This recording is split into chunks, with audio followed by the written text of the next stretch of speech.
হরে Krishna deer devotees, সকলকে সুস্বাগতম। তো আমরা ভক্তিবিনোদ ঠাকুরের বিরচিত কলি কুক্কর কাদান যদি চাও হে কীর্তন করে আজকে স্টার্ট করব।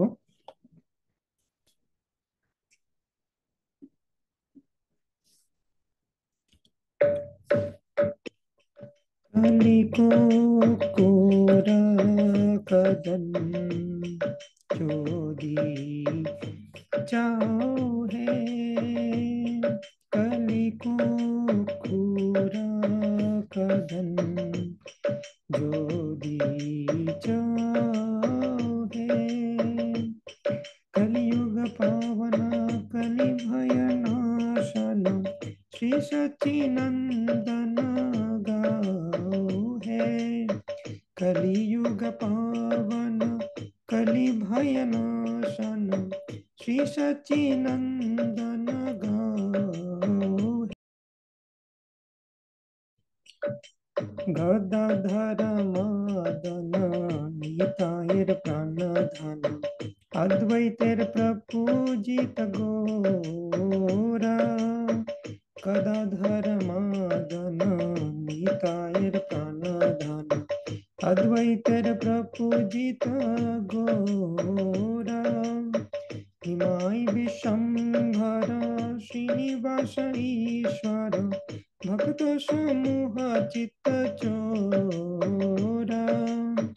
हिमाय विशंभर श्रीनिवास ईश्वर भक्त समूह चित्त चोरा।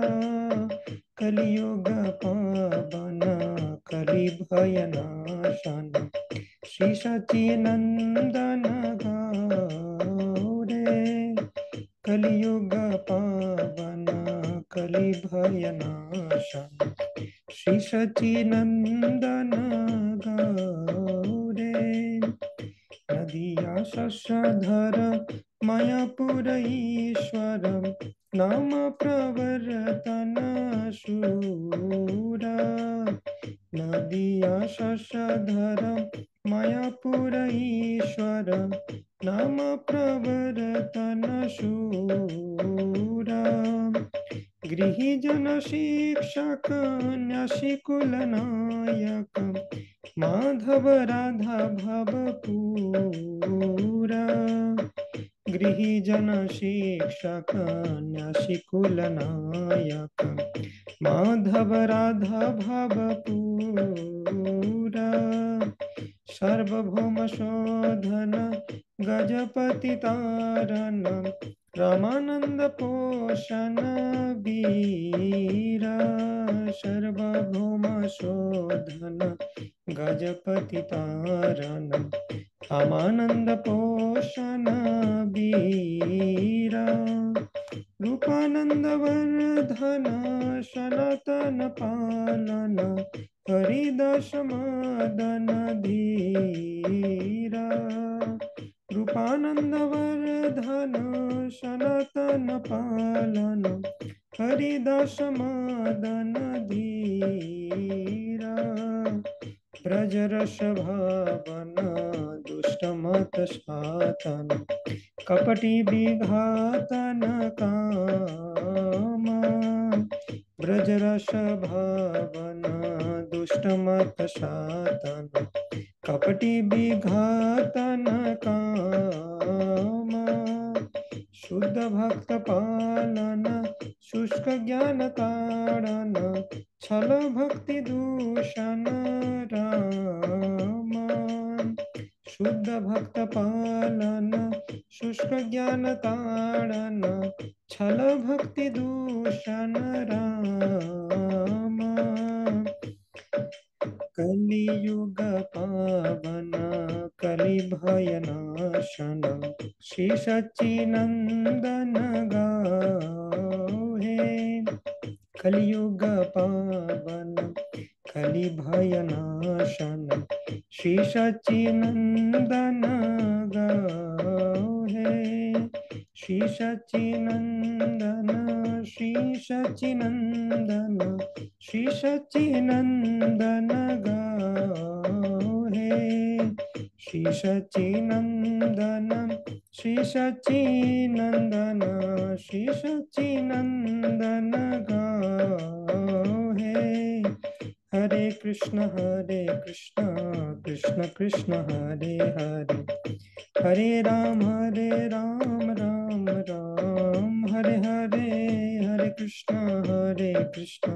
कृष्ण कृष्ण हरे हरे, हरे राम राम राम हरे हरे, हरे कृष्ण कृष्ण कृष्ण हरे हरे, हरे राम राम राम हरे हरे, हरे कृष्ण कृष्ण कृष्ण हरे हरे, हरे राम राम राम हरे हरे, हरे कृष्ण कृष्ण कृष्ण हरे हरे, हरे राम राम राम हरे हरे, हरे कृष्ण कृष्ण कृष्ण हरे हरे, हरे राम राम राम हरे हरे। जय गौरनिताय जय गौरनिताय, पतित पावन गौरनिताय, जय गौरनिताय जय गौरनिताय, पतित पावन गौरनिताय, जय जय प्रभुपाद प्रभुपाद जय श्रीला प्रभुपाद, जय जय गुरुदेव गुरुदेव जय जय गुरुदेव, निताय गौर हरि बोल हरि बोल निताय गौर हरि बोल। श्री हरिनाम संकीर्तन की जय।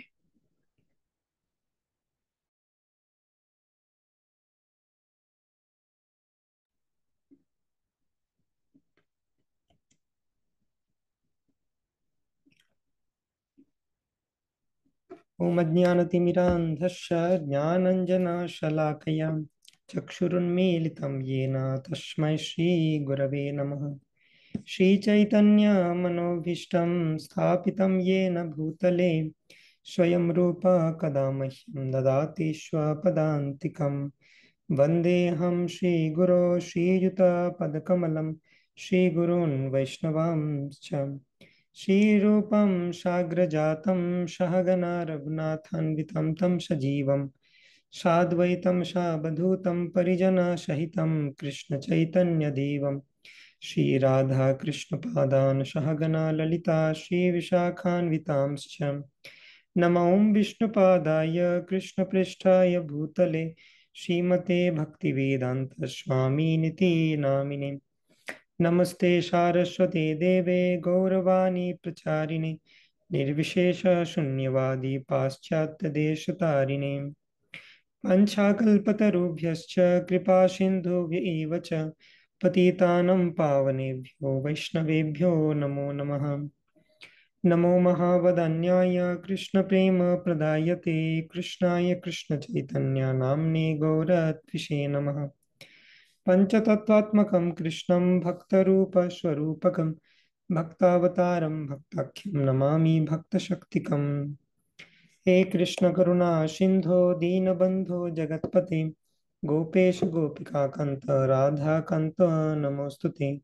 तप्त कांचन गौरांगी राधे वृंदावनेश्वरी वृषभानुसुते देवी प्रणमामि हरिप्रिये। नीलाचल निवासाय नित्याय परमात्मने बलभद्र सुभद्राभ्यां जगन्नाथाय ते नमः। जय श्री कृष्ण चैतन्य प्रभु नित्यानंद श्री अद्वैत गदाधर शिवासादि गौर भक्त वृंद। हरे कृष्णा कृष्णा कृष्णा हरे हरे, हरे राम राम राम हरे हरे।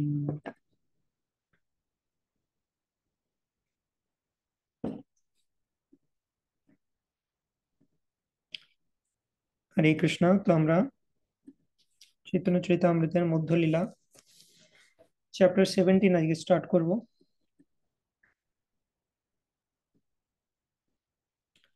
তো চ্যাপ্টার 16-এ চৈতন্য মহাপ্রভুর বৃন্দাবন গমনের প্রচেষ্টা আমরা দেখেছি। গৌড়বঙ্গ হয়ে এবং বিভিন্ন ভক্তদের কৃপা করে এবং অবশেষে রামকেলিতে রূপ সনাতনকে কৃপা করে তিনি আবার নীলাচলে ফিরে আসেন। তো নীলাচলে ফিরে এসে তিনি ভক্তদের কাছে পারমিশন নিয়ে এবার অ্যাকচুয়ালি যখন বৃন্দাবন যাবেন মহাপ্রভু সেটার জন্য প্রিপারেশন নিচ্ছেন।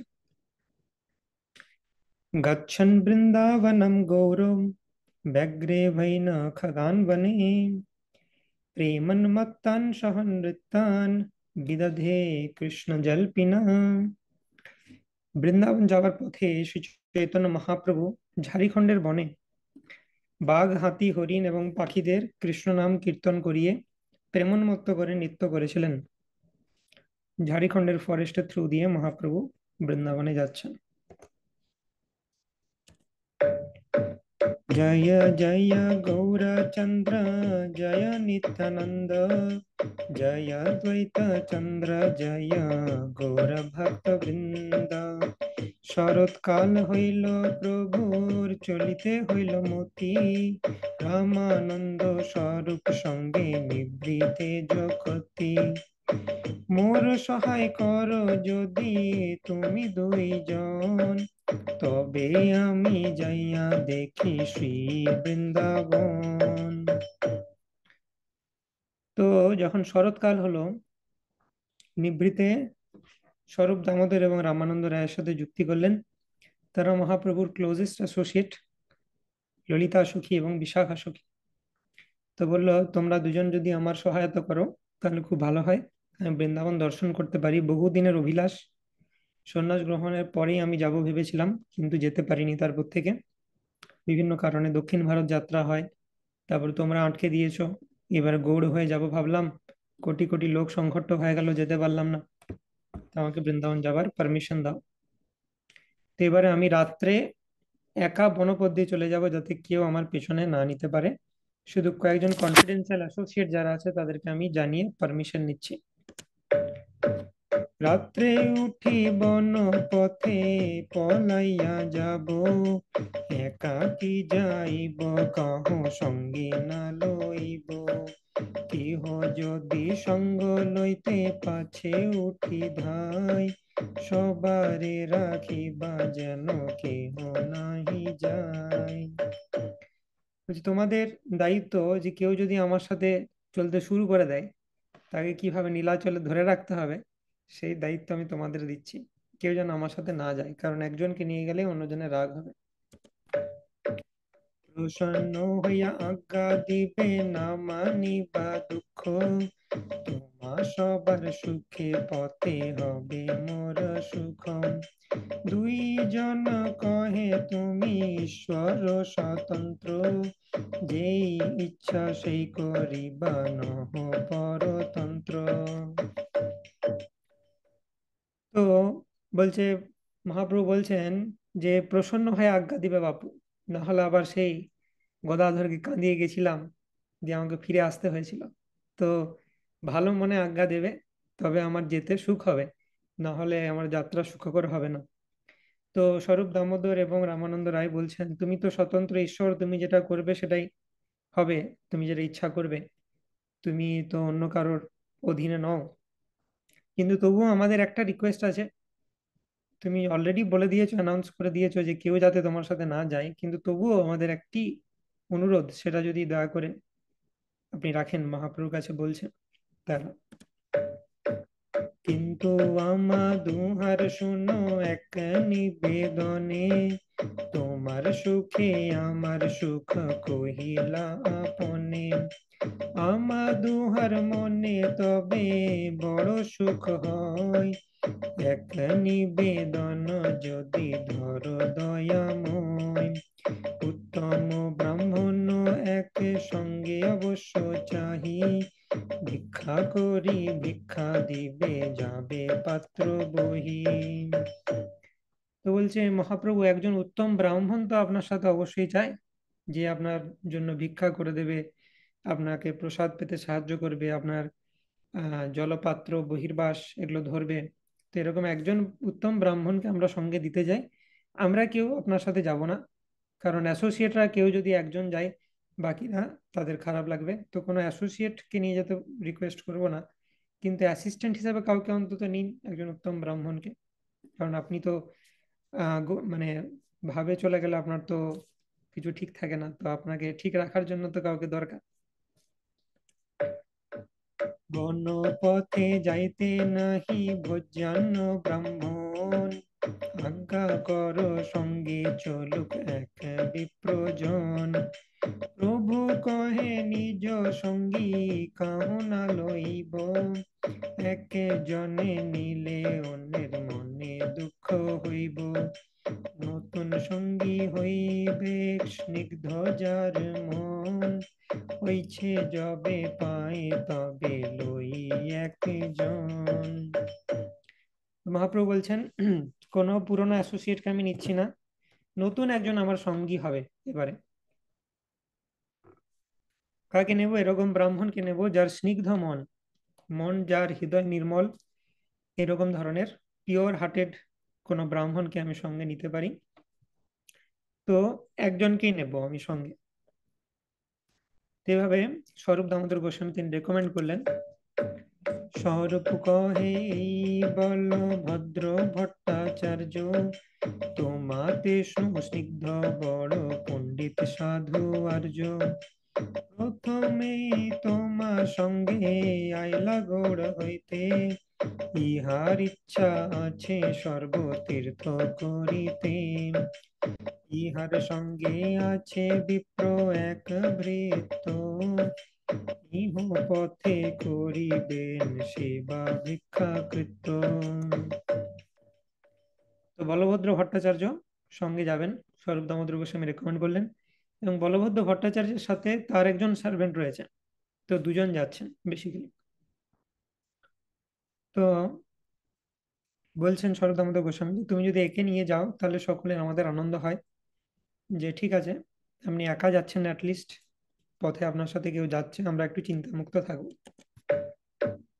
ইহারে সঙ্গে লহ যদি সবার হয় সুখ, বন পথে যাইতে তোমার নহিবে কোনো দুঃখ। সেই বিপ্র বহি নিবে বস্ত্রাম্বু ভাজন, ভট্টাচার্য ভিক্ষা দিবে করি ভিক্ষাটন। তো সেই ব্রাহ্মণ তোমার বস্ত্র কমণ্ডলু বহন করে নিয়ে যাবে, আর বলভদ্র ভট্টাচার্য ভিক্ষা করে তোমার জন্য রন্ধন করবে। তো এই দুজনকে তুমি সঙ্গে নিয়ে যাও। তাহার বচন প্রভু অঙ্গীকার কইল, বলভদ্র ভট্টাচার্যে সঙ্গে করি নিল। পূর্ব রাত্রে জগন্নাথ দেখি আজ্ঞা লইয়া, শেষ রাত্রে উঠি প্রভু চলিলা লুকাইয়া। প্রাতঃকালে ভক্তগণ প্রভু না দেখিয়া, অন্বেষণ করি ফিরে ব্যাকুল হইয়া। স্বরূপ গোসাই সবাই কহিল নিবারণ, নিবৃত হইয়া রহে সব জানি প্রভুর মন। তো মহাপ্রভু আগের দিন রাত্রেবেলায় জগন্নাথের দর্শন করে তার অনুমতি নিয়ে রাত্রের অন্ধকার থাকতে থাকতে বেরিয়ে গেছেন, বৃন্দাবন অভিমুখে যাত্রা করেছেন। তো সকালে ভক্তগণ প্রভুকে নীলাচলে না দেখে তারা ব্যথিত হয়ে ব্যাকুল হয়ে গেছে, কি ব্যাপার, মহাপ্রভু কোথায় গেল। স্বরূপ দামোদর গোস্বামীকে আগে থেকে বলা ছিল যে ভক্তদেরকে সামলাবে। স্বরূপ দামোদর গোস্বামী সবাইকে বললেন যে দেখো, মহাপ্রভুকে মানে অনেক দিন আমরা ধরে রেখেছি, কিন্তু তার ইচ্ছাটাও তো আমাদের দেখতে হবে। তিনি তো বৃন্দাবন যাওয়ার জন্য কত চেষ্টা করছেন, তো আমাদের কি উচিত নয় যে তাকে বৃন্দাবন যেতে দেওয়া? আর জানো তো, আমরা কাউকে একজনকে নিয়ে গেলে বাকিদের রাগ হবে, আর যদি মহাপ্রভু সবাইকে অ্যালাউ করেন তাহলে ওই গৌড় ট্রিপের মতো কোটি কোটি লোকজন হয়ে যাবে। তো সেই জন্য আমাদের এবারে এটাতে বিলাপ করা উচিত নয়। প্রভু আমাদের বলেছেন সবাইকে যে ভালো মনে বিদায় দিতে তাকে। তো প্রভু বৃন্দাবনে গিয়ে রাধারানীর ভাব এবং তিনি বৃন্দাবনের ধাম দর্শন করবেন, রাধারানীর ভাব আস্বাদন করবেন। তো সেটাতে ওনাকে আমাদের ছেড়ে দেওয়া উচিত এবং আমাদের সেটাতে দুঃখ পাওয়া উচিত নয়। তো এইভাবে স্বরূপ দামোদর গোস্বামী সবাইকে নিবৃত্ত করলেন। তো এদিকে প্রভু ঝাড়িখণ্ডের পথ দিয়ে চলতে শুরু করেছেন। প্রসিদ্ধ পথ ছাড়ি প্রভু উপপথে চলিলা, কটক ডাহিনে করি বনে প্রবেশিলা। নির্জন বনে চলে প্রভু কৃষ্ণ নাম লইয়া, হস্তি ব্যগ্র পথ ছাড়ে প্রভু রে দেখিয়া। পালে পালে ব্যগ্র হস্তি গন্ডার শুকর গণ, তার মধ্যে আবেশ প্রভু করিলা গমন। দেখি ভট্টাচার্যের মনে হয় মহাভয়, প্রভুর প্রতাপে তারা এক পাশ হয়। তো প্রভু চৈতন্য মহাপ্রভু তিনি ঝাড়খণ্ডের ফরেস্টের থ্রু দিয়ে যাচ্ছেন। এদিকে বলভদ্র ভট্টাচার্য তিনি ভয় পাচ্ছেন।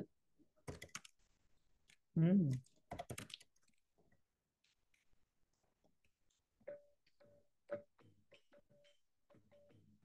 এখানে খুব সুন্দর বিবিটির পেন্টিং রয়েছে। ঝাড়খণ্ডের ফরেস্টে যখন মহাপ্রভু যাচ্ছেন, কিভাবে তিনি কৃষ্ণ নাম সংকীর্তনে ব্যগ্র হস্তি এদেরকেও নাচিয়েছিলেন, সেটা এখানে বর্ণনা করা হচ্ছে। হুম। আরো বিভিন্ন ভার্সন রয়েছে সেম ছবির, ফর এক্সাম্পল দিস ওয়ান। তো যাই হোক, প্রভু তো তিনি ভাবে রয়েছেন এবং তিনি কৃষ্ণ নাম সংকীর্তন করছেন। এটা আমরা দেখতে পাবো যে কিভাবে তিনি ব্যাঘ্রকে বলছেন যে ব্যাঘ্র তুমি কৃষ্ণ নাম বলো। তো সেইভাবে ব্যাঘ্র কৃষ্ণ নাম বলে ডান্স করেছেন। কিন্তু বলভদ্র ভট্টাচার্য তিনি তো প্রথমবার যাচ্ছেন, তিনি তো নতুন মহাপ্রভুর সঙ্গী। মহাপ্রভুর সম্বন্ধে শুনেছেন তিনি, কিন্তু প্রত্যক্ষ হয়ে বাঘ সামনে ডান্স করবে সেটা তিনি এক্সপেক্ট করেননি। তো তার ক্ষেত্রে এটা একটু প্রবলেমেটিক। তো সেই জন্য তিনি ভয় পেয়ে গেছেন। ওকে, লেটস কন্টিনিউ। তো পালে পালে ব্যগ্র হস্তি গন্ডার শুকর গণ, তার মধ্যে আবেশে প্রভু করিলা গমন। তাদের মধ্যে দিয়ে আবেশে প্রভু গমন করছিলেন।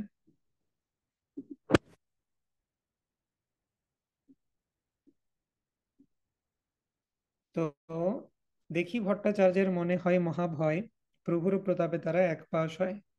ভট্টাচার্য যদিও ভয় লাগছিল, কিন্তু প্রভুর এমনই প্রতাপ যে তারা সবাই সাইড হয়ে যাচ্ছিল এবং মহাপ্রভুকে যেতে রাস্তা দিচ্ছিল। তো একদিন দেখাচ্ছে, একদিন পথে ব্যগ্র করিয়াছে শয়ন, আবেশে তার গায়ে প্রভুর লাগিল চরণ। প্রভু কহে কহ কৃষ্ণ, ব্যাঘ্র উঠিল, কৃষ্ণ কৃষ্ণ কহি ব্যাঘ্র নাচিতে লাগিল। আর দিনে মহাপ্রভু করেন নদী স্নান, মত্ত হস্তি জুত আইল করিতে জলপান। প্রভু জল কৃত্য করে আগে হস্তি আইলা, কৃষ্ণ কহ বলি প্রভু জল ফেলি মারিলা। জল বিন্দু কণা লাগে যার গায়, সেই কৃষ্ণ কৃষ্ণ কহে প্রেমে নাচে গায়। কেহ ঘুমে পড়ে কেহ করো এ চিৎকার, দেখি ভট্টাচার্যের মনে হয় চমৎকার। তো ব্যাঘ্র হস্তি হস্তি জল খেতে আসছে, তো মহাপ্রভু তিনি স্নান করেছিলেন, হস্তির গায়ে জল ছিটিয়ে দিলেন। তো সেও কৃষ্ণ কৃষ্ণ করে নৃত্য করতে লাগলো। তো বাঘ সিংহ তাদেরকেও মহাপ্রভু হরিনাম করিয়েছিলেন। তো মহাপ্রভুর বিশেষ প্রভাব। তো মহাপ্রভুর বলা হয় যে বিভিন্ন ভাবে তিনি জীবদেরকে উদ্ধার করতেন। একটা তার উপায় হচ্ছে সাক্ষাৎ দর্শনের মাধ্যমে তিনি জীবদেরকে উদ্ধার করতেন। তো সেই প্রভাব আমরা দেখতে পাচ্ছি যে যখন মহাপ্রভু নীলাচলে ছিলেন, বিভিন্ন ভক্তবৃন্দরা বিভিন্ন জায়গা থেকে আসতেন, তারা মহাপ্রভুর দর্শন করে লিবারেটেড হয়ে যেতেন, তারা কৃষ্ণ প্রেম লাভ করতেন। এমনকি যাদের কনসাসনেস খুবই নিম্ন স্তরের, পশুদের, তাদেরকেও তিনি কৃষ্ণ নাম বলাচ্ছেন। পশুরা কিভাবে বিভিন্ন রকম আওয়াজ করতে পারে, কিন্তু তারা কৃষ্ণ নাম কিভাবে নিতে পারে, কিন্তু মহাপ্রভুর কৃপায় তারা কৃষ্ণ নাম নিচ্ছেন, কৃষ্ণ প্রেম পেয়ে যাচ্ছেন। তো সেটা সাক্ষাৎ দর্শনের মাধ্যমে মহাপ্রভু জীবদের উদ্ধার করছেন। আরেকটা উপায়ে মহাপ্রভু উদ্ধার করেন আবেশের মাধ্যমে। কিছু কিছু যোগ্য ভক্তদের মহাপ্রভু আবিষ্ট করেন তাদেরকে নিজের শক্তির দ্বারা, এবং তারপরে তিনি তাদের মাধ্যমে উদ্ধার করেন। তো এরকম একজন গৌড়ের ভক্ত ছিলেন নকুল ব্রহ্মচারী। তো সেই নকুল ব্রহ্মচারীর দেহে মহাপ্রভু আবিষ্ট হয়েছিলেন। তখন তাকে মহাপ্রভুর মতোই দেখতে লাগছিল, তার গৌর বর্ণ হয়ে গেছিল, এবং সবাই কোটি কোটি লোক তাকে দেখতে আসছে। তো এই সময় শিবানন্দ সেন তাকে টেস্ট করার জন্য চিন্তা করেছিলেন যে নকুল ব্রহ্মচারীর দেহে সত্যি কি মহাপ্রভুর আবেশ হয়েছে। তো সেই জন্য তিনি ঘরে প্রবেশ, সবাই প্রবেশ করেছিলেন নকুল ব্রহ্মচারী দেখার জন্য। শিবানন্দ সেন বাইরে বসেছিলেন। তিনি মনে মনে সংকল্প করলেন যে যদি নকুল ব্রহ্মচারী আমাকে ডাকে এবং বুঝতে পারে যে শিবানন্দ এসে বাইরে বসে আছে, এবং যদি আমার ইষ্ট মন্ত্র কি সেটা বলে দিতে পারে, তাহলে আমি বুঝতে পারবো যে সত্যি সত্যি মহাপ্রভুর আবেশ হয়েছে। তো এমন সময় একজন ভক্ত এসে শিবানন্দ সেনকে ডাকছেন, বলছেন ব্রহ্মচারী ভেতরে ডাকছে তোমাকে, নকুল ব্রহ্মচারী। তো শিবানন্দ সেন যখন ভেতরে গেছেন, তো নকুল ব্রহ্মচারী বলছেন যে তুমি যে বাইরে ছিলে সেটা আমি জানি, আর তোমার ইষ্ট মন্ত্র হচ্ছে গৌর গোপাল মন্ত্র। তো এরপরে তুমি সন্দেহ ছাড়ো। তো মহাপ্রভু নকুল ব্রহ্মচারীর মুখ দিয়ে বলছেন যে হ্যাঁ, আমি নকুল ব্রহ্মচারীর দেহে আবিষ্ট হয়েছি। তো এইভাবে এটা হচ্ছে মহাপ্রভুর সেকেন্ড একটা টাইপের লীলা, যেটার মাধ্যমে মহাপ্রভু উদ্ধার করেন। সাক্ষাৎ দর্শনের মাধ্যমে, আবেশের মাধ্যমে, এবং আবির্ভাবের মাধ্যমে। আবির্ভাবের বিভিন্ন এক্সাম্পল রয়েছে। সচির মন্দিরে, নিত্যানন্দ নর্তনে, শিবাস কীর্তনে আর রাঘব ভবনে, এই চারি ঠাঁই প্রভুর নিত্য আবির্ভাব। প্রেমাকৃষ্ট হয় প্রভু, প্রেমের স্বভাব। প্রভুর স্বভাব এরকম যে প্রেমাকৃষ্ট হয়ে এই চার জায়গায় প্রভু নিত্য আবির্ভূত হন। এছাড়াও একবার নৃসিংহানন্দ ব্রহ্মচারীর কাছে আবির্ভূত হয়েছিলেন। খুব সুন্দর পাঁচ টাইম অন্তলীলাতে বর্ণনা করেছেন কৃষ্ণদাস কবিরাজ গোস্বামী। তো যেমন এই বছর গৌড়ে এসেছিলেন, আগের চ্যাপ্টারে আমরা দেখলাম মহাপ্রভু গৌড় হয়ে বৃন্দাবন যাচ্ছেন। তো সেই রকমই একবার কি হয়েছিল, শিবানন্দ সেনের ভাগনা শ্রীকান্ত সেন, তিনি মহাপ্রভু বিরহে থাকতে না পেরে তিনি চলে এসেছিলেন নীলাচল। এবং মহাপ্রভু তার হাতে বলে পাঠিয়েছিলেন যে শিবানন্দ, তোমার মামা যে যাত্রা ম্যানেজার, তাকে গিয়ে বলবে যে এবছর যেন ভক্তরা নীলাচলে না আসে, আমি যাব পৌষ মাসে। তো বলছে তোমার যে মামা শিবানন্দ সেন তার বাড়িতে আমি যাব, চিন্তা করবে না, এবং জগদানন্দ সেখানে থাকবে। তো শিবানন্দ এবং জগদানন্দ মিলে আমাকে প্রসাদ পাওয়ানোর ব্যবস্থা করতে পারে। তো সেটা শুনেই তারা, মানে ভাগ্নের মুখে যখন শুনলেন শিবানন্দ সেন যে মহাপ্রভু আসবেন পৌষ মাসে, তিনি অ্যারেঞ্জমেন্ট করতে শুরু করে দিলেন। মহাপ্রভু আসবেন তার জন্য বিভিন্ন সবজি লাগাতে আরম্ভ করে দিলেন, সেগুলো মহাপ্রভু যখন আসবে, হ্যাঁ, যাতে তাকে ভালোভাবে শাক, বিভিন্ন সবজি সেগুলো রান্না করে খাওয়াতে পারে। তো তারা প্রিপারেশন করছেন, এদিকে পৌষ মাস প্রায় ওভার, মহাপ্রভু তো আসছেন না।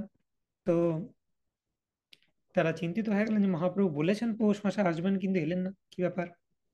তো সেই সময় আরেকজন ব্রহ্মচারী, মহাপ্রভুর একনিষ্ঠ ভক্ত, প্রদ্যুম্ন ব্রহ্মচারী, যার অপর নাম নৃসিংহানন্দ ব্রহ্মচারী। প্রদ্যুম্ন ব্রহ্মচারী অ্যাকচুয়াল নাম ছিল। মহাপ্রভু দেখলেন এই নৃসিংহদেবের একনিষ্ঠ সেবক, তাই তার নাম দিলেন নৃসিংহানন্দ ব্রহ্মচারী। নৃসিংহানন্দ ব্রহ্মচারীর কথা আমরা আগে শুনেছি। কি করেছিলেন না, মহাপ্রভু যখন কুলিয়া থেকে রামকেলি হয়ে কানাই নটশালা যাচ্ছিলেন, কুলিয়া থেকে মহাপ্রভু ঠিক করেছেন বৃন্দাবন যাব। প্রদ্যুম্ন ব্রহ্মচারী বা নৃসিংহানন্দ ব্রহ্মচারী স্বপ্নে, মানে মেডিটেশনে, তিনি পথ সাজাতে শুরু করেছেন যে মহাপ্রভু যাচ্ছেন, দুই পাশে সুন্দর উদ্যান, পুষ্প, সুন্দর সৌরভ, এবং দুই পাশে বিভিন্ন কুণ্ড রয়েছে, জলাশয় রয়েছে, মনোরম বাতাস বইছে, এরকম একটা সিচুয়েশন করে এবং রাস্তাতে ফুল বিছানো আছে, মহাপ্রভু তার উপর হেঁটে হেঁটে বৃন্দাবন যাচ্ছেন, এরকম ইমাজিন করছেন। তো এটা হচ্ছে প্রদ্যুম্ন ব্রহ্মচারীর সিদ্ধি। উনি যেটা ইমাজিন করবেন সেটা কাইন্ড অফ রিয়েলিটি। তো তিনি পথ বাঁধাচ্ছেন, বাঁধাতে বাঁধাতে কানাই নাটশালা পর্যন্ত গিয়ে থেমে যায়। তো তিনি তারপরে কিছুতেই আর মেডিটেট করতে পারছেন না, কানাই নাটশালার পর আর এগোচ্ছে না, পথ বাঁধা।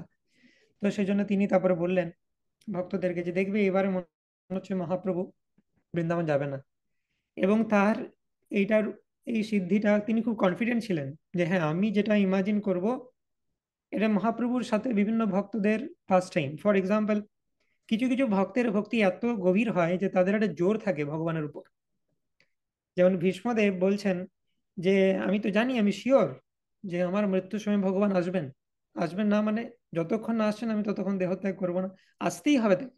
কিভাবে তিনি না আসতে পারেন? আমি সারা জীবন এভাবে ভক্তি করেছি। তো এটা প্রাইড নয় ভক্তের, কারণ ভগবান স্বরাট, জন্মাদ্যস্য যতনবায়াদিতরথেষু অবিঘ্ন স্বরাট। আমরা বলতে পারি না যে আমি 1 কোটি হরিনাম নিয়ে যত ভগবান তোমাকে আসতেই হবে, তোমাকে কৃষ্ণ প্রেম দিতেই হবে, নট লাইক দ্যাট। কিন্তু কিছু কিছু ভক্তের প্রেম এত গভীর হয় যে ভগবান তার বশ হয়, তাদের একটা জোর থাকে ভগবানের উপর। তো সেরকমই প্রদ্যুম্ন ব্রহ্মচারীর প্রেম মহাপ্রভুর প্রতি এতটাই যে তার জোর ছিল মহাপ্রভুর উপর। তো শিবানন্দ জগদানন্দ মাথায় হাত দিয়ে বসে আছে, মহাপ্রভু যেতেও দিলেন না, ভাগ্নের হাতে বলে পাঠালেন আসবো, আসলেনও না। কি করলেন মহাপ্রভু, এরকম ভাবে চিট করলেন আমাদেরকে। সেই সময়তে প্রদ্যুম্ন ব্রহ্মচারী তাদের বাড়িতে এলেন, নৃসিংহানন্দ ব্রহ্মচারী বা প্রদ্যুম্ন ব্রহ্মচারী। এসে বলছেন কি ব্যাপার শিবানন্দ জগদানন্দ, তোমরা এরকম বিমর্ষ হয়ে পড়েছো কেন? আর বলো না, এই মহাপ্রভু আমাদের যেতেও দিলেন না আর এলেনও না। পৌষ মাসে আসবে বলেছিল, পৌষ মাস তো শেষ হয়ে গেল। তো বললো এই ব্যাপার, আচ্ছা আচ্ছা, ঠিক আছে। তো আমি এসেছি, এবার চিন্তা নেই তোমাদের, আমাকে 3 দিন টাইম দাও, মহাপ্রভুকে নিয়ে আসবো আমি এখানে। নৃসিংহানন্দ ব্রহ্মচারী বললেন। তো বললেন ঠিক আছে। তারা জানেন নৃসিংহানন্দ ব্রহ্মচারীর মেডিটেশনের পাওয়ার। তো বললেন ইয়ে যখন বলেছে তখন নিশ্চয়ই নিয়ে আসবে। তো তিনি ধ্যানে বসলেন। 2 দিন হলো ধ্যান থেকে খুলে বললেন মহাপ্রভু পানিহাটি পর্যন্ত নিয়ে চলে এসেছি। কালকে দুপুরে তোমার বাড়িতে প্রসাদ পেতে আসবেন মহাপ্রভু। তো তারা সবাই খুব আনন্দিত হলেন। তো নৃসিংহানন্দ ব্রহ্মচারী নীলাচল থেকে মেডিটেশনে পানিহাটিতে নিয়ে চলে এসেছে মহাপ্রভুকে। দিয়ে তারপরে বলছেন যে কালকে দুপুরে প্রসাদ পেতে আসবেন, তোমরা অ্যারেঞ্জমেন্ট শুরু করো। এবং নৃসিংহানন্দ ব্রহ্মচারী বললো যে আমি রাঁধবো, তোমরা সমস্ত অ্যারেঞ্জমেন্ট করে দাও। তো শিবানন্দ সেন অ্যারেঞ্জমেন্ট ম্যানেজার, যাত্রা এইসব করতে তিনি এক্সপার্ট, সবকিছু অ্যারেঞ্জমেন্ট এনে দিলেন, শাক সবজি চাল ডাল সবকিছু। তো নৃসিংহানন্দ ব্রহ্মচারী তিনি রান্না করলেন এবং তারপর 3টে আলাদা ভোগের থালা সাজালেন। একটা ভোগের থালা জগন্নাথের জন্য, একটা থালা মহাপ্রভুর জন্য, আরেকটা থালা তার নিজের ইষ্টদেব নৃসিংহদেবের জন্য। 3টে থালা সাজালেন। তিনি অফারিং করে বাইরে এসে গায়ত্রী করছেন এবং জপ করছেন, মেডিটেট করছেন যে ভগবান সেই ভোগ আস্বাদন করছেন। এবং তারপরে তিনি যখন ঢুকলেন অল্টার রুমে, তিনি দেখছেন মহাপ্রভুকে তিনি স্বয়ং দেখতে পেলেন সেখানে।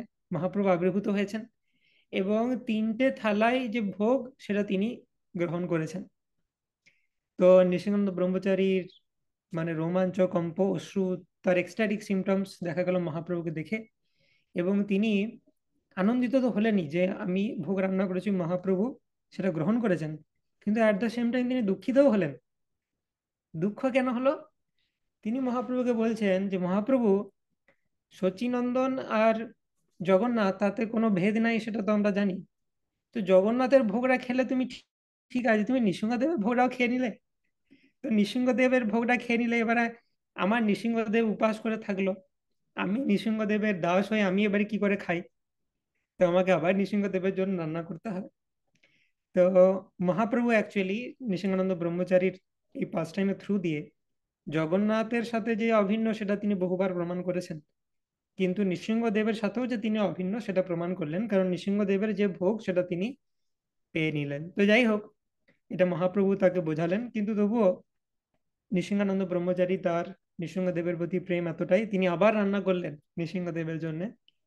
তো প্রথমে শিবানন্দ সেনকে তিনি বলছেন যে, শিবানন্দ সেন নৃসিংহানন্দ ব্রহ্মচারীকে বলছেন কি ব্যাপার, তুমি এরকম কাঁপছো কেন, আর তুমি, তোমার কি হয়েছে, তোমাকে অস্থির লাগছে? বলছে আর বলো না, মহাপ্রভু দেখো এসেছে স্বয়ং এবং 3টে থালা ভোগ তিনি খেয়ে নিয়েছেন। সেটা শুনে আনন্দ তো লাগছেই, কিন্তু আমার নৃসিংহদেব যে উপাস করে বসে আছে আজকে, তার ভোগটাও খেয়ে নিল, কি হবে এখন? তো প্রথমে শিবানন্দ সেন তো বিশ্বাস করেনি যে মহাপ্রভু এসে নিজে মানে প্রসাদ পেয়েছেন বলে। তো তিনি ভাবছেন যে অনেক সময় মেডিটেশনের ঘোরে থাকি, কি বলছে বুঝতে পারছি না, মহাপ্রভু এসে ভোগ খেয়ে নিয়েছে। তো দিয়ে যখন নৃসিংহানন্দ ব্রহ্মচারী আবার রান্না বসাতে যাচ্ছে, তখন ভাবছে না না, তাহলে সত্যিই ব্যাপার ঠিকই তো, নাহলে তো আরেকবার রান্না করতো না, নিশ্চয়ই মহাপ্রভু প্রসাদ পেয়েছেন, মানে ভোগটা তিনি গ্রহণ করেছেন। তাতেও শিবানন্দ সেনের ঠিক বিলিভ হয়নি যে কি ব্যাপার, কোনো ম্যাজিক করে উধাও করে দিল না কি, মহাপ্রভু এসে, আমি কি এতটাই ফরচুনেট যে মহাপ্রভু নীলাচল থেকে এখানে এসে আমার বাড়িতে প্রসাদ পাবেন বা ভোগ গ্রহণ করবেন। তো তিনি বিশ্বাস করেননি। তার পরের বছর ভক্তরা আবার শিবানন্দ সেনের ব্যবস্থাপনায় তারা নীলাচলে গেছিল। তো সেই সময়তে মহাপ্রভু বলছিলেন যে হ্যাঁ, আগের বছর জানো আমি শিবানন্দ সেনের বাড়িতে গেছিলাম, নৃসিংহানন্দ ব্রহ্মচারী আমাকে যা খাইয়েছে ওই রকম খাবার আমি কোনোদিন খাইনি।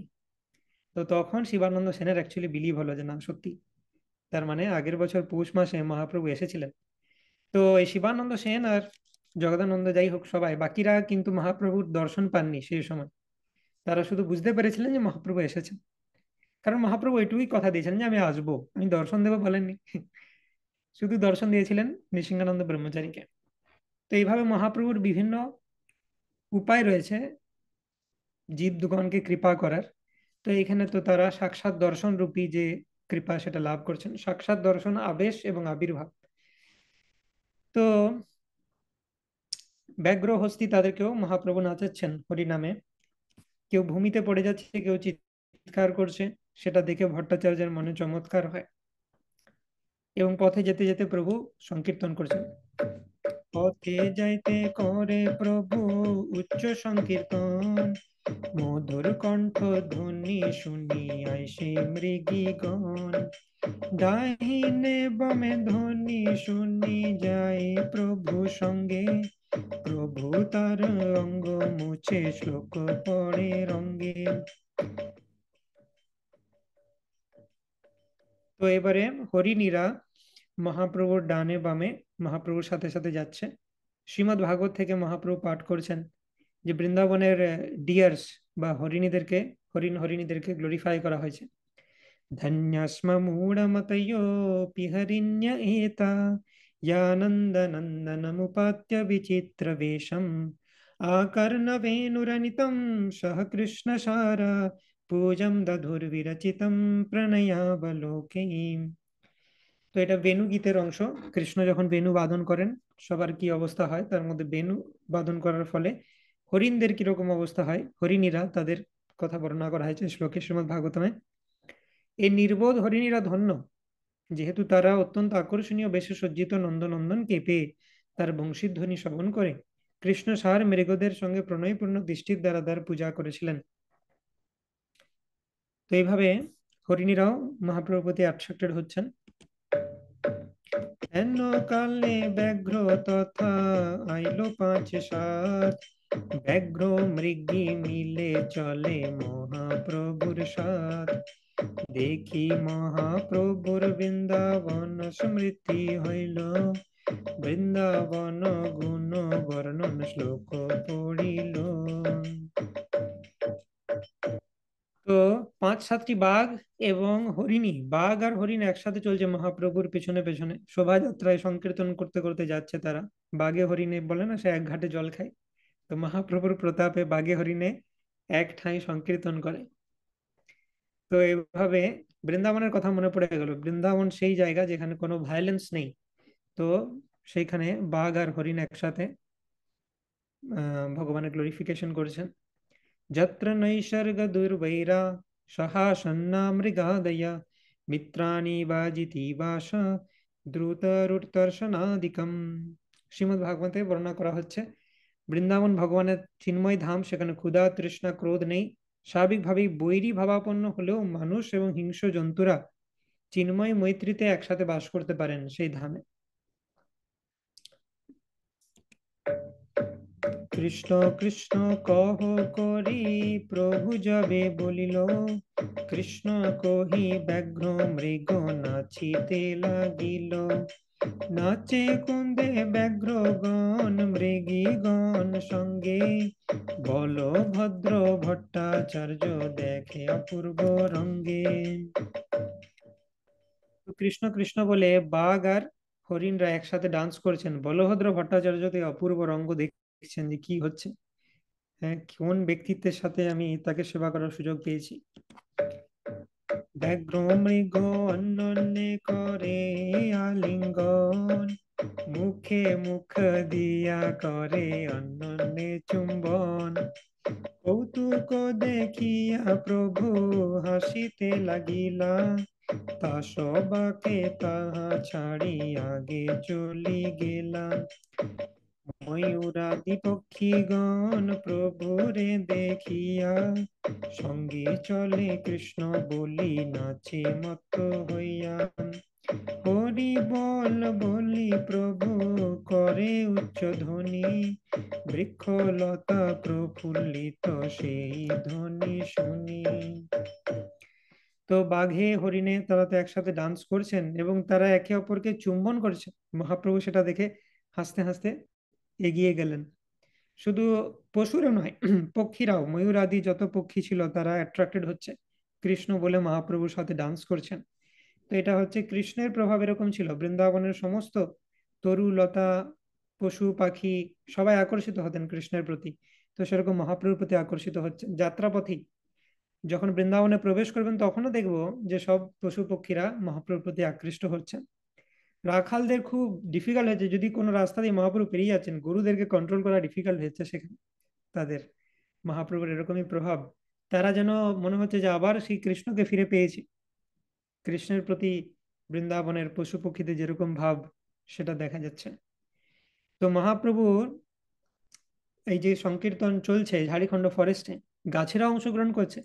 গাছেরা কিভাবে অংশগ্রহণ করছে, না মহাপ্রভু হরে কৃষ্ণ মহামন্ত্র বলছেন আর গাছেরা সেটা প্রতিধ্বনিত করছে, তাদের গায়ে লেগে সেই আওয়াজ ফিরে আসছে। তো মনে হচ্ছে যেন কল এন্ড রিপিট হয়ে সংকীর্তন চলছে সেখানে। তো এইভাবে যত স্থাবর জঙ্গম আছে, বৃক্ষ যারা স্থাবর, তাদেরকেও মহাপ্রভু কৃষ্ণ নাম সংকীর্তন করাচ্ছেন। ঝাড়খণ্ডে স্থাবর জঙ্গম আছে যত, কৃষ্ণ নাম দিয়া কইল প্রেমেতে উন্মত্ত। যেই গ্রাম দিয়া যান যাহা করেন স্থিতি, সেসব গ্রামের লোকের হয় প্রেম ভক্তি।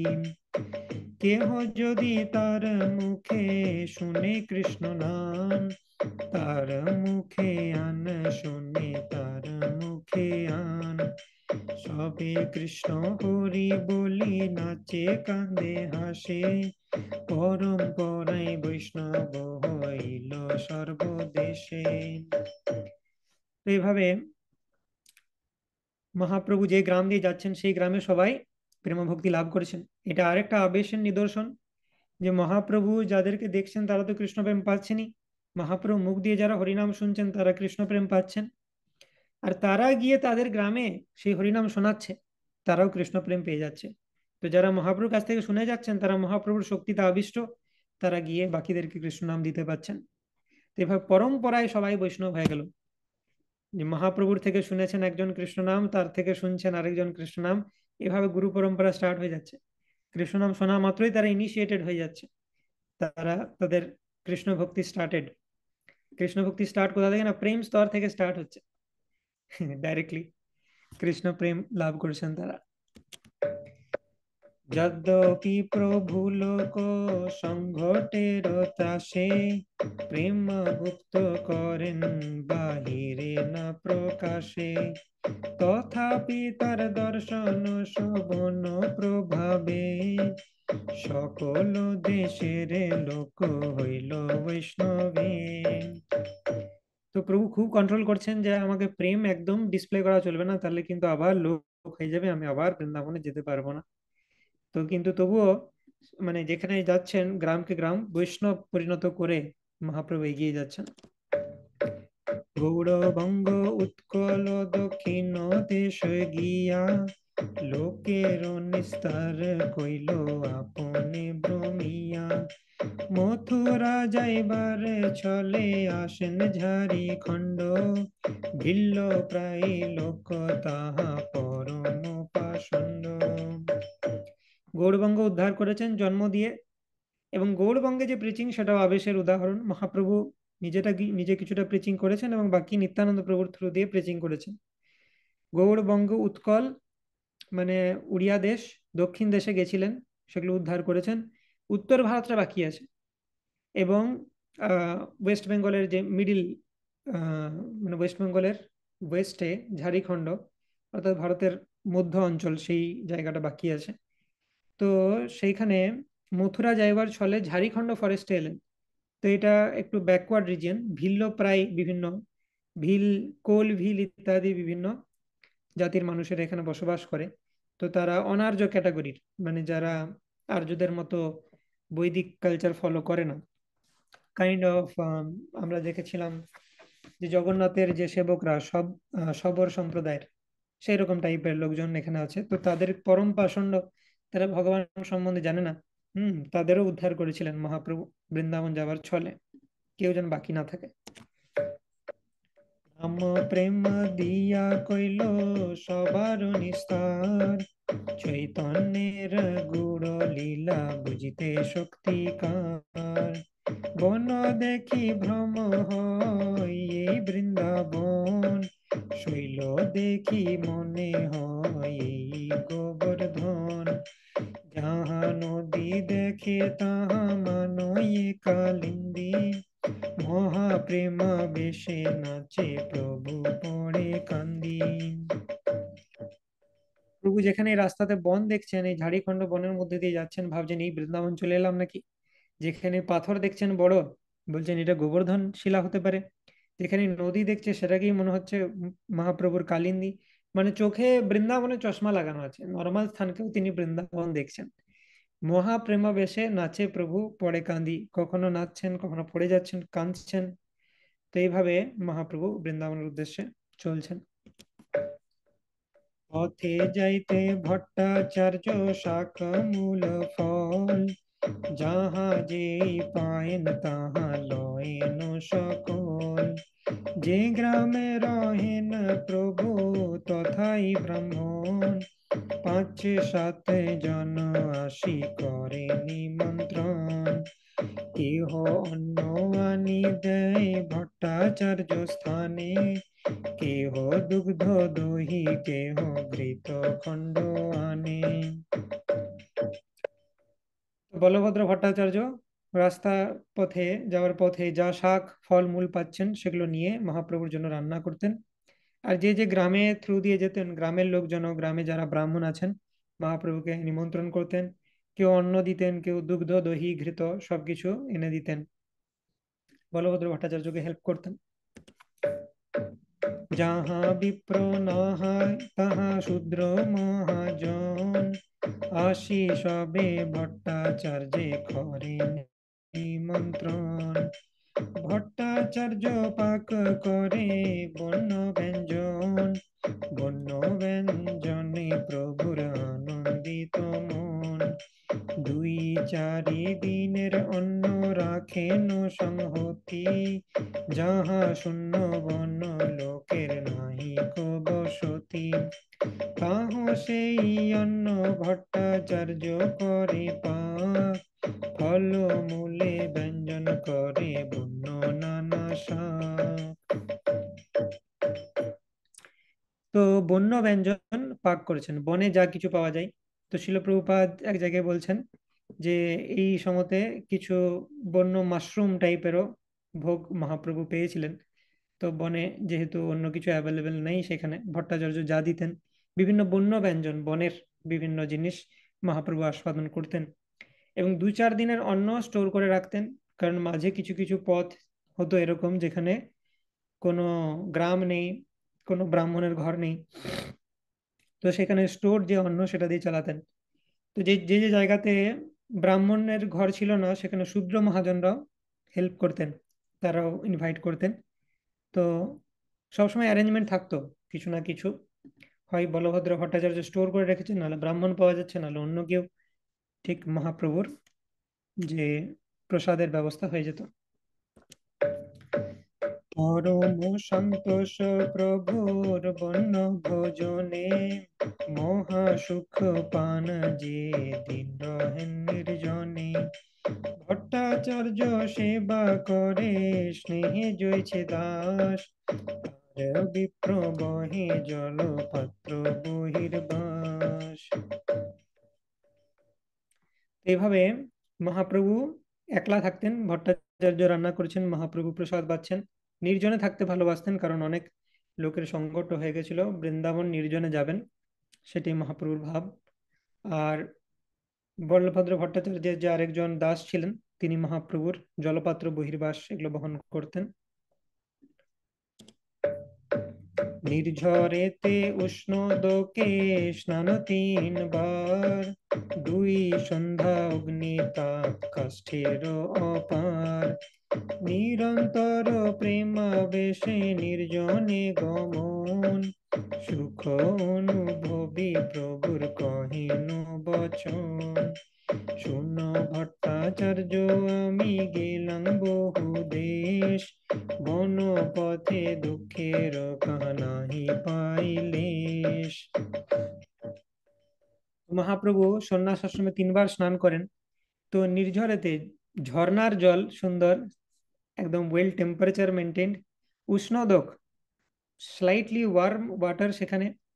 তো সুন্দর স্নানের ব্যবস্থাও রয়েছে। মহাপ্রভু বনপথে যাচ্ছেন, যেমন বনপথে পাহাড় ঝর্ণার মাধ্যমে মহাপ্রভুকে সেবা করছেন, এবং বিভিন্ন শাক পাতা তারা মহাপ্রভুর ভোগের জন্য ব্যবস্থা করছেন। তো পুরো বনপথ যেন মহাপ্রভুকে সেবা করছেন। তো মহাপ্রভুর এই জার্নিটা খুব ভালো লেগেছে। মহাপ্রভু তো প্রথম কথা, বেশি লোকজনের ভিড় নেই, একটু একান্তে থাকতে পাচ্ছেন, তিনি নিজের যে ভাব সেটাকে আস্বাদন করতে পাচ্ছেন। বলভদ্র ভট্টাচার্য সঙ্গে আছেন, তিনি সব কাজ করে দিচ্ছেন। নিকট পার্ষদ হলে মুশকিল হতো, হ্যাঁ, খুব বেশি তার সাথে কথা বলতে হতো, কিন্তু সে নিজের কাজ করে মহাপ্রভুকে একটা স্পেস দেয়। তো সব মিলিয়ে খুব ভালো লাগছে। তো ভট্টাচার্যকে মহাপ্রভু বলছেন, আমি বহু দেশ গেলাম, কিন্তু বনপথে আমি দুঃখের লেশ পাচ্ছি না একদম। বনপথে তো কষ্ট হওয়া উচিত, কিন্তু বনপথে কোনো কষ্টই নেই। তো কৃষ্ণ কত কৃপালু, যে আমার জন্য সব বন্দোবস্ত করে দিচ্ছে, তার ধাম বৃন্দাবন যাচ্ছি বলে।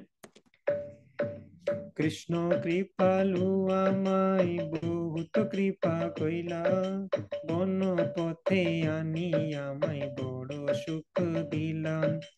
পূর্বে বৃন্দাবন যাইতে করিলাম বিচার, মাতা গঙ্গা ভক্ত গণে দেখিব একবার।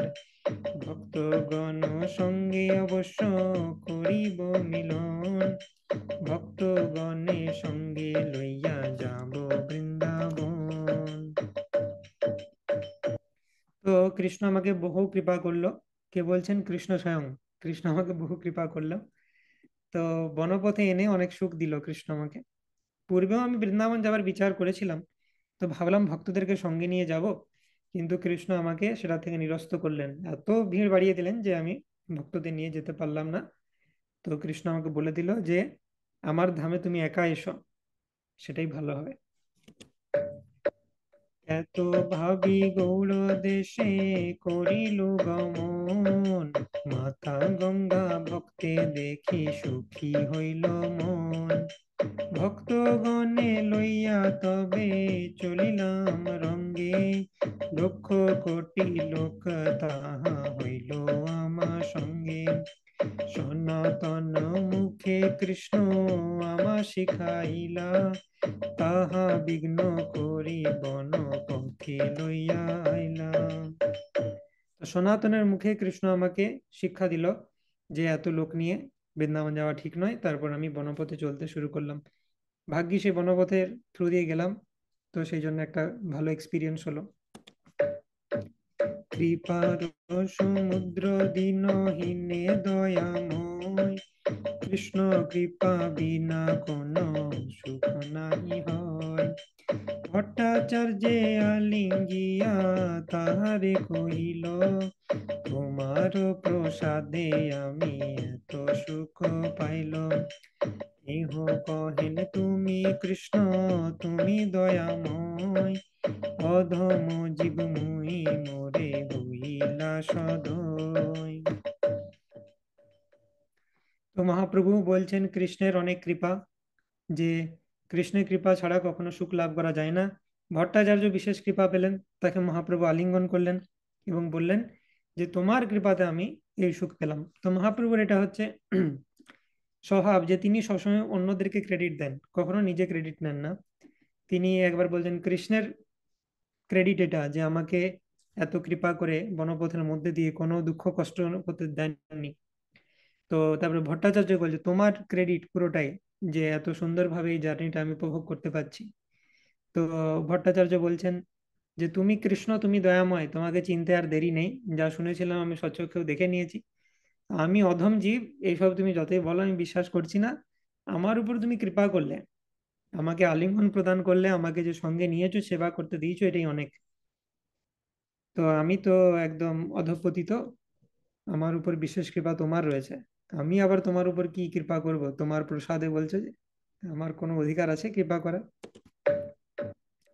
তুমি ছাড় মোরে তুমি সঙ্গে লইয়া আইলা, কৃপা করি মোর হাতে প্রভু ভিক্ষা কইলা।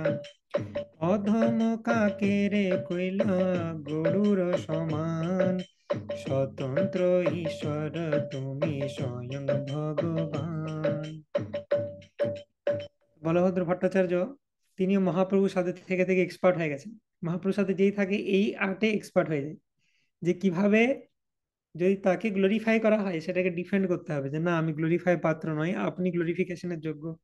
তো সেও বলছেন আমি অধম কাক, আমাকে গরুরের স্থান দিয়েছো তুমি, তুমি স্বতন্ত্র ঈশ্বর স্বয়ং ভগবান। তো তোমার অশেষ কৃপা। মূকম করোতি বাচালম পঙ্গুম লঙ্ঘয়তে গিরিম, যৎ কৃপা তমহম বন্দে পরমানন্দ মাধবম। তো এটা শ্রীমদ্ ভাগবতের টিকায় শ্রীধর স্বামী লিখেছেন, শ্রীধর স্বামীর টিকাতে। এবং এটা আমরা বহুবার শুনেছি মঙ্গলাচরণে, জেনারেলি শেষে বলা হয় যে মুকম করোতি বাচালম, মুখ মানে যে কথা বলতে পারে না, কৃষ্ণ যদি কৃপা হয় তাহলে সে বাচাল হয়ে যাবে, যত কথা বলবে সবার থেকে বেশি কথা বলবে সে। পঙ্গুম লঙ্ঘাতে গিরিম, পঙ্গু হয়েও তাকে ভগবান এম্পাওয়ার করতে পারে, যে পর্বতকে ডিঙে যেতে পারবে, পর্বত আরোহণ করতে পারে। যৎ কৃপা তমহম বন্দে, যার কৃপা তাকে আমি বন্দনা করি, পরমানন্দ মাধবম। তো সেই মাধব পরমানন্দ শ্রীকৃষ্ণকে আমি বন্দনা করি। এবং আমাদের ডিভোটিসরা also have added Shri Chaitanya ঈশ্বরম, শ্রী গুরু দীনতারিণম। গুরু চৈতন্য এবং কৃষ্ণের কৃপাতে এটা সম্ভব। তো এইভাবে বলভদ্র ভট্টাচার্য মহাপ্রভুকে গ্লোরিফাই করছেন। এই মতো বলভদ্র করেন স্তবন, প্রেম সেবা করি তুষ্ট কইল প্রভুর মন। এই মতো নানা সুখে প্রভু আইলা কাশী, মধ্যাহ্ন স্নান কইল মনি কর্ণিকায় আসি। তো মহাপ্রভু বৃন্দাবন যাবেন কিভাবে আমরা আলোচনা করেছিলাম প্রথমেই, যে মহাপ্রভু ঝাড়খণ্ডের ফরেস্টের থ্রু দিয়ে কাশীতে বা বারাণসীতে আসবেন। সেখান থেকে তিনি প্রয়াগ হয়ে বৃন্দাবন যাবেন। বৃন্দাবন থেকে ফেরার পথেও তার একই জার্নি থাকবে। তিনি প্রয়াগে আসবেন, তারপর কাশী বা বারাণসী, তারপর ঝাড়খণ্ডের পরেশ দিয়ে আবার তিনি জগন্নাথপুরীতে আসবেন। তো যাবার সময় মহাপ্রভু যখন কাশীতে অবস্থান করছেন তখনও বিভিন্ন মায়াবাদী যারা সন্ন্যাসী রয়েছেন, প্রকাশানন্দ অ্যান্ড টিম, তারা মহাপ্রভুকে ক্রিটিসাইজ করবেন। কিন্তু মহাপ্রভু কোনো সাড়া শব্দ না করে বৃন্দাবন চলে যাবেন। যাবার সময় তিনি মুডটা নষ্ট করতে চান না মায়াবাদীদের সাথে ডিবেট করে। আসার পথে প্রয়াগে প্রথমে মহাপ্রভু যখন আসবেন তখন রূপ গোস্বামীর সাথে মিলন হবে এবং রূপ শিক্ষা, we are waiting for that, রূপ সনাতন শিক্ষা, দ্যাট ইজ আওয়ার গোল। তো সেটার জন্য আমরা কনটেক্সটটা দেখছি। তারপর মহাপ্রভু যখন কাশীতে আসবেন ফেরার পথে, সেই সময়তে মাল্টিপল যে উদ্দেশ্য সাধন করবেন, সনাতন গোস্বামীকে শিক্ষা প্রদান করবেন এবং তার সাথে প্রকাশানন্দকে উদ্ধার করবেন, বৈষ্ণব পর্যন্ত করবেন। তারপরে তিনি জগন্নাথপুরীতে প্রত্যাবর্তন করবেন। তো আজকে আমরা ঝাড়খণ্ড যে ট্যুর সেটা আলোচনা করলাম। তারপর কাশী থেকে যে ফার্দার জার্নি সেটা আমরা পরের দিন আলোচনা করব। श्री चैतन्य चरितामृत की जय, श्रील प्रभुपाद की जय, निताई गौर प्रेमानंदे, हरि हरि बोल। Any quick questions? शिवाशीष प्रभु। हरे कृष्ण, धन्यवाद प्रणाम। ও শূদ্র মহাজনরা কারা? শূদ্র মহাজন মানে যারা ব্রাহ্মণ নয়, কিন্তু ফর এক্সাম্পল এই রামানন্দ রায়, তিনিও জাতিতে শূদ্র ছিলেন কিন্তু মহাজন। তো এই ধরনের যারা হুম। তারা অভিজাত কিন্তু শূদ্র আচ্ছা। পরিবারে জন্ম। তারা মহাপ্রভুকে ইনভাইট করতেন। আচ্ছা। আচ্ছা। ওকে। ইয়েস, রোহন প্রভু। তো আগে বলতে চাচ্ছেন, আমি এখানে পড়ছিলাম, এখানে বলছে আমি কনটেক্সট আমি বুঝতে পারছি না। বলছে এখানে মানে একটু অন্য প্রশ্ন তো। মানে মহাপ্রভু যে এখানে বলছে মায়া মুগ্ধ জীবে তাহা না করে বিচার, বহু জন্ম কৃষ্ণ ভজি প্রেম নাহি হয়, অপরাধ পূজ্য তার আছয় নিশ্চয়, অপরাধ শূন্য হয়ে লয় কৃষ্ণ নাম, তবে জীব কৃষ্ণ প্রেম লভে অবিরাম, শ্রী চৈতন্য অবতার বড় বিলক্ষণ, অপরাধ সত্ত্বেও জীব লোভে প্রেম ধাম। তো এইটা হ্যাঁ, তো এটা কোথা থেকে? শ্রী নবদ্বীপ ধাম নবদ্বীপ ধাম মাহাত্ম্য। আচ্ছা, হ্যাঁ, তো এটাতে বুঝলাম না কোন জায়গাটা তুমি বুঝতে পারছো না। মানে এখানে বলছে অপরাধ অপরাধ যুক্ত হলো সেই প্রেম ধন লাভ করবে। হুম। আর বলছে বহু জন্ম কৃষ্ণ ভজি নাহি প্রেম, মানে নাহি প্রেম নাহি ভাব। হুম। তো এই দুটো কন্ট্রাডিক্ট বুঝতে পারছি। তো ইয়েস, ফর এক্সাম্পল দেখো, এই জগাই মাধায় তারা অপরাধ করেছিলেন। প্রথম কথা হচ্ছে কি, যে কেউ যদি হরি অপরাধ করে সেটা খণ্ডন করা কিন্তু ডিফিকাল্ট নয়। একমাত্র যদি কেউ বৈষ্ণব অপরাধ করে তাহলে মহাপ্রভু তাকে কৃপা করেন না। আমরা এক্সাম্পল দেখেছি, গোপাল চাপালের এক্সাম্পল দেখেছি, দেবানন্দ পণ্ডিতকে মহাপ্রভু কিভাবে চেস্টাইজ করেছিলেন সেটা আলোচনা করেছি। তো যদি কারোর হরি অপরাধ হয়ে থাকে, যেটাকে জেনারেলি অপরাধ বলে মানা হয়, তো কেউ যদি নাম থেকে কৃষ্ণ প্রেম ডিরাইভ করতে চায় তাহলে কি করতে পারে সে? তাকে অপরাধের বিচার করতে হবে, অপরাধগুলোকে অ্যাভয়েড করতে হবে। অপরাধ অ্যাভয়েড করে সে যদি নাম গ্রহণ করে তাহলে সে কৃষ্ণ প্রেম লাভ করবে। কিন্তু নবদ্বীপ ধামে বা চৈতন্য মহাপ্রভুর অ্যাসোসিয়েশনে অপরাধের কোনো বিচার নাই। তো ইভেন ইফ দের ইজ অপরাধ, সে কৃষ্ণ প্রেম লাভ করতে পারবে। দ্যাট ইজ দ্য স্পেশাল মানে mercy of Nabadwip Dham, lord Chaitanya Mahaprabhu. ও নামে অপরাধ বিচার তো নাই, দয়াল নিতাই চৈতন্য বলে নাচরে আমার মন। So that is the speciality of Mahaprabhu, অপরাধ খণ্ডন। সেই জন্য আমরা তো অপরাধ করব জানি হরিনামে, সেই জন্য আগে পঞ্চতত্ত্ব মহামন্ত্র আমরা চ্যান্ট করি। সো সেটা এখানে বলা হচ্ছে। ওকে, সোমা মাতাজি।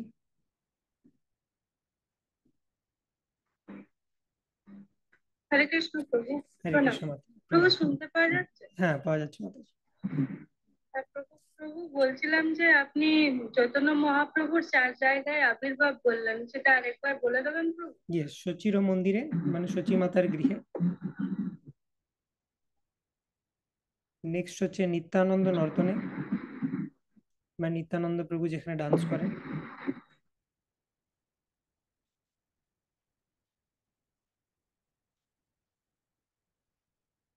থার্ড হচ্ছে শিবাস কীর্তনে, শিবাস পণ্ডিত যেখানে কীর্তন করেন।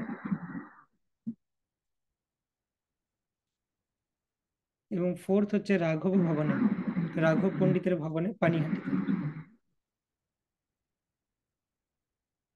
এই 4 জায়গায় মহাপ্রভুর সবসময় আবির্ভাব। ওকে। থ্যাংক ইউ প্রভু। হরে হরে কৃষ্ণ। কৃষ্ণ। श्री चैतन्य चरितामृत की जय, श्रील प्रभुपाद की जय, निताई गौर प्रमानंदे, हरि हरि बोल। वाञ्छा कल्पतरुभ्यश्च कृपा सिन्धुभ्येव च पतितानां पावनेभ्यो वैष्णवेभ्यो नमो नमः। अनंत कोटि वैष्णव वृंद की जय, श्रील प्रभुपाद की